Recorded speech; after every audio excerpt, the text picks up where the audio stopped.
78 लोकसभा क्षेत्र भदोही के स्थानीय उम्मीदवार राष्ट्रीय उदय पार्टी के लोकसभा प्रत्याशी कृष्ण देव पाल से चुनावी कवरेज के दौरान मिली एनएसडी टाइम्स की टीम और उनसे यह जानने का प्रयास किया कि वो भदोही के किन मुद्दों को लेकर चुनावी मैदान में उतरे हैं, जिसमें उनका कहना था कि मैं भदोही जिले का सर्वांगीण विकास करूंगा, क्षेत्र की जनता का आशीर्वाद चाहता हूं, मैं क्षेत्र की जनता का सुख दुख में हमेशा शामिल हुआ हूं और शामिल होता रहूंगा। मैं अपने क्षेत्र की जनता से हाथ जोड़कर निवेदन करता हूं कि आप अपना बहुमूल्य और देकर हमें भारी मतों से विजयी बनाएं। नमस्कार, मैं बड़ेलाल शुक्ला, आप देख रहे हैं एनएसडी टाइम। मैं इस समय भदोही जिले में मौजूद हूं, जो कि आप सभी लोग जानते हैं कि इस समय चुनाव की सरगर्मी सर पे चढ़ के बोल रही है। प्रत्याशी दौड़ रहे हैं क्षेत्र में, हर पार्टी के प्रत्याशी अपना अपना प्रचार प्रसार में लगे हुए हैं।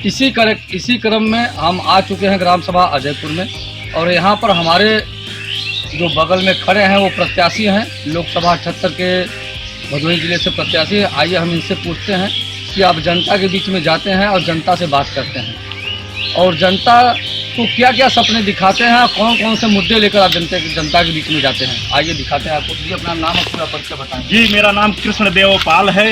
मैं 78 भदोही लोकसभा राष्ट्र उदय पार्टी से प्रत्याशी हूँ। जी, तो पेशे से आप वो एडवोकेट हैं? पेशे से मैं अधिवक्ता हूँ। समाज का सेवा करता चला आ रहा हूँ, सेवा करता रहूँगा। हमारी प्राथमिकता ये होगी, जनता के हित के लिए हम मन से कर्म से हर ढंग से उनके साथ हम खरा उतरने का वादा करता हूँ। अच्छा, ये बताइए वकील साहब, आप एडवोकेट साहब जब आप क्षेत्र में जाते हैं तो जनता के बीच में कौन कौन से मुद्दे लेकर जाते हैं? हम जब जनता के बीच में जाते हैं तो जनता का बहुत बड़ा आश्रय हमको मिलता है, सपोर्ट मिलता है। जनता आज वर्तमान सरकार को देखकर काफ़ी दुखी है, और जनता का जो मुख्य उद्देश्य है हम उसको पूरा करेंगे। हमारी प्रथम प्राथमिकता ये होगी कि भदोही जनपद में जो काशी नरेश राजकीय महाविद्यालय है, इसको विश्वविद्यालय बनाने का हमारा प्रथम दायित्व होगा। और दूसरा, मेडिकल कॉलेज जनपद में नहीं है। योगी सरकार में अनेक प्रकार के दावे किए गए, हर जिले में मेडिकल कॉलेज बनेगा, लेकिन हम भदोही जनपद में मेडिकल कॉलेज बनाने का हमारा प्रथम उद्देश्य होगा। और यहाँ पर औराई भदोही तहसील 3 तहसील है, पुनिया कटरा, इतने दूर से लोग आते हैं रजिस्ट्री के लिए ज्ञानपुर निबंधन कार्यालय में, और हमारा यह मांग होगा कि पुनिया कटरा में एक तहसील की स्थापना हो, ताकि आवागमन साधन हो। और औराई में वर्षों से आज हमारी चीनी मिल बंद पड़ी हुई है, उसको चालू करा करके किसानों को आय को किस तरह बढ़ोतरी हो, और चीनी के उत्पादन में भारत की भदोही जिले की कितनी बड़ी प्राथमिकता हो, उसका प्रमुख होगा। और जो है गंगा में जो पुल है, अभी तक पुल गंगा घाट पर नहीं बन पाया है, मात्र एक ही पुल है जो सातरी सेतु है।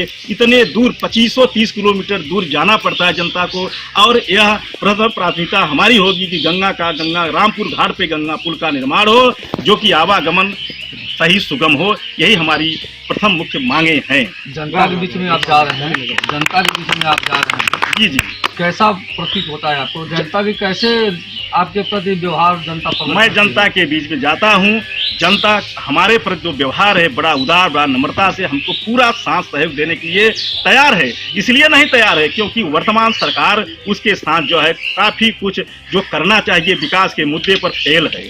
आज सरकार 5 किलो दाना दे रही है, इससे जनता असंतुष्ट है। 5 किलो एक महीने क्या खा के बिता सकता है? कतई ऐसा नहीं कर सकता है। इस चीज़ का जनता खंडन करती है। आज काफ़ी पीड़ित जनता है, और जनता की यही सब समस्या को निदान के लिए मैंने मन में ठाना हूँ। और मैं तो पेशे से वकील था, हमको राजनीति में आने में कोई मतलब नहीं था, लेकिन मैं राजनीति में इसलिए आया क्योंकि यही मैं 4 साल के बाद आया, क्योंकि मैं अभी पेशे से अधिवक्ता हूँ और मैं इलाहाबाद विश्वविद्यालय से LLM का छात्र भी हूँ। लेकिन हमारा 4 साल पहले आने का उद्देश्य था, जनता की पीड़ा हमसे बर्दाश्त नहीं हुआ, इसलिए हमको पार्टी में आना पड़ा।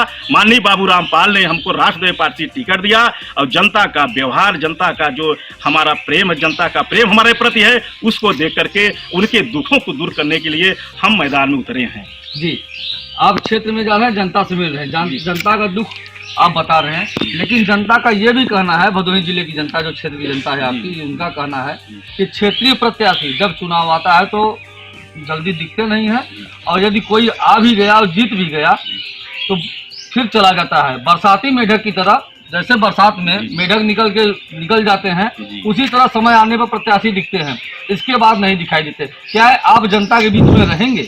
यह एक कोई कहने की बात नहीं है। मेरा जनपद भदोही है। मैं आज से नहीं, मैं विगत कई वर्षों से जनता की सेवा करता आया हूं, करता रहूंगा। इसमें कहने की कोई बात है, ये उन लोगों के लिए लागू होती है जैसे बीजेपी ने भेज दिया है यहाँ विनोद बिंद को, ललितेश त्रिपाठी आए हुए हैं, ये लोग बाहरी हैं, ये लोग बाहरी हैं। आज कहते हैं लेकिन कल आज जीतने के बाद फिर वो चले जाएंगे, वहां का विकास करेंगे, भदोही की जनता का विकास नहीं करेंगे। यहाँ का विकास, यहाँ का मूल जो प्रत्याशी वो करेगा, हम करेंगे। हम इनकी दुख पीड़ा को जानेंगे, वे क्या जानेंगे दुख पीड़ा को। यहाँ पर आप क्षेत्रीय हैं, आप इसलिए बोल रहे हैं।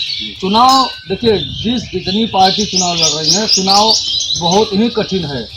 ऐसे ऐसे पार्टियों को आप चुनौती दे रहे हैं जी, जो नेशनलाइज पार्टियां हैं, उसको आप चुनौती दे रहे हैं जी। क्या चुनौती में कितनी सफलता मिलेगी इस समय?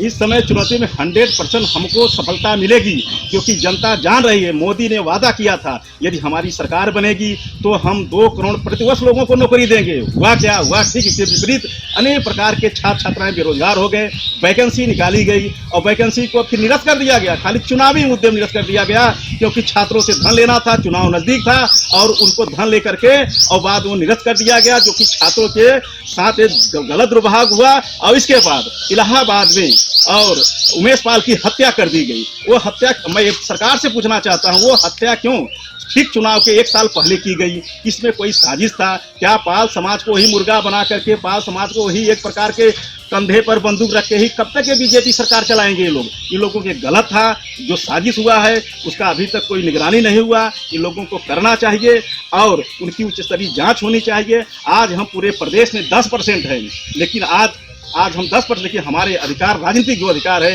वो पूर्ण रूप से वो विलोपन हो चुका है। ये पाल समाज जो है, वह पाल समाज के ही वोट से बीजेपी सरकार बनाई है, माननीय अखिलेश सिंह सरकार बनाए हैं। लेकिन जब हक अधिकार की बात आती है तो लोग भाग जाते हैं, कोई नहीं साथ आता है।